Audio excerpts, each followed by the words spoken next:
سوال کیا گیا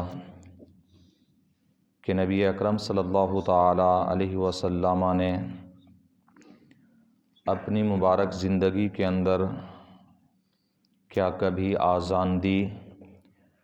اگرچہ وہ ایک مرتبہ ہی کیوں نہ ہو، تو اس بارے میں وضاحت فرمائیں۔ یعنی یہ ایک سوال ہے کہ نبی کریم صلی اللہ علیہ وسلم نے بھی آذان دی ہے، تو اس بارے میں جواب یہ ہے کہ نبی کریم رؤوف الرحیم علیہ الصلوۃ والسلام نے ایک سفر کے اندر بنفس نفیس خود آذان بھی دی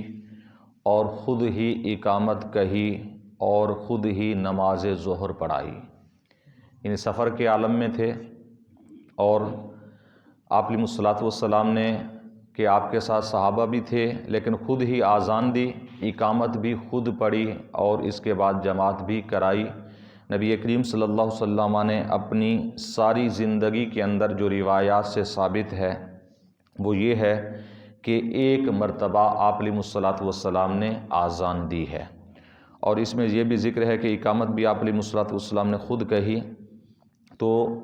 اقامت امام خود کہہ سکتا ہے، اس میں کوئی حرج نہیں، بلکہ بعض فقہاء کرام نے فرمایا کہ خود ہی امام اقامت کہے یہ افضل ہے۔ امام خود اقامت کہے، جیسا کہ بسا اوقات ایسا ہوتا ہے کہ بعض مقتدی اقامت کہنے سے ڈر رہے ہوتے ہیں، تو اگر امام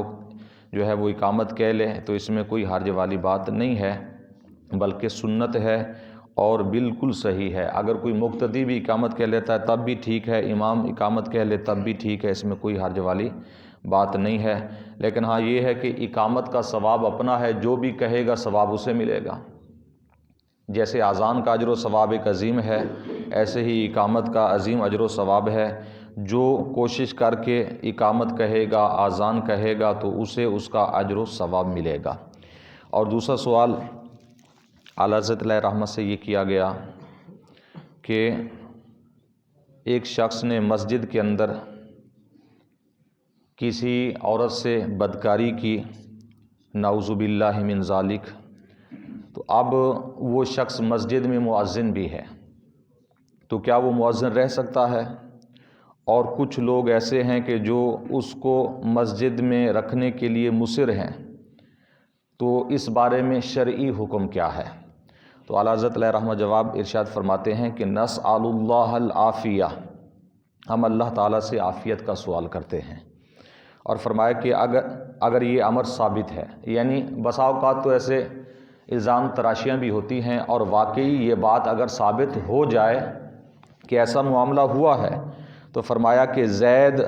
اخبث فساق و فجار ہے، یعنی یہ بہت بڑا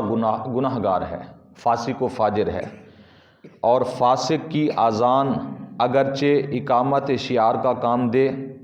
مگر اعلام کہ اس کا بڑا کام ہے۔ یعنی فرمایا کہ یہ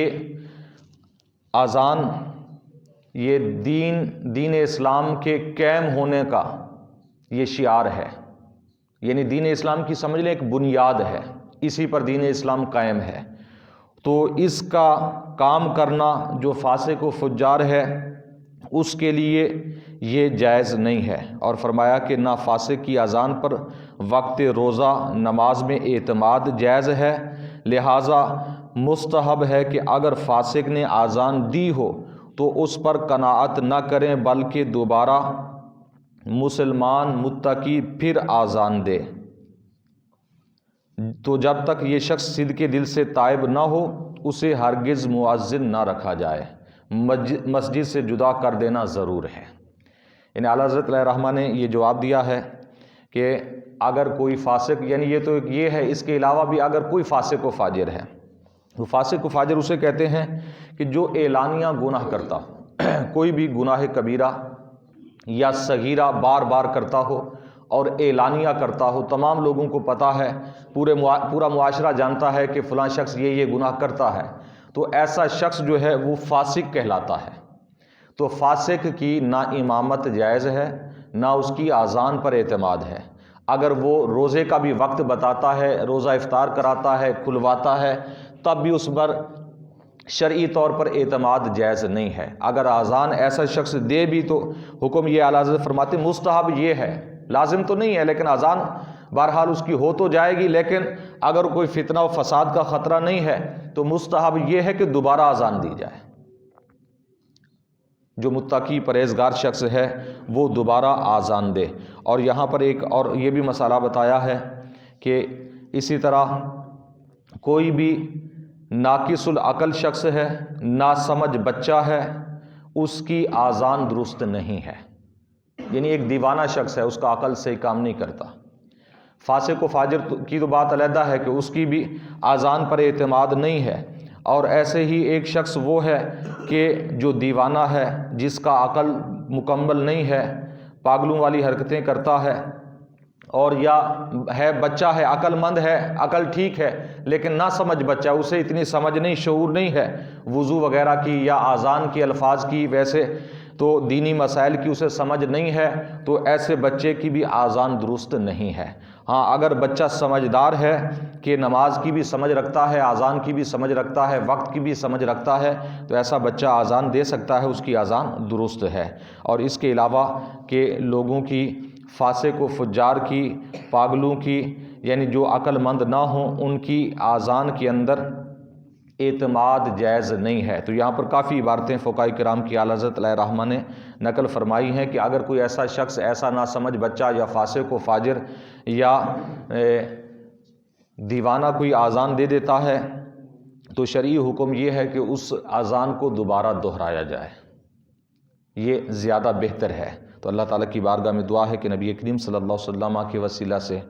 ہم سب کو علم دین سیکھنے کی، سمجھنے کی، عمل کی توفیق عطا فرمائے۔ آمین بجاہ النبی الامین وما علیہ الا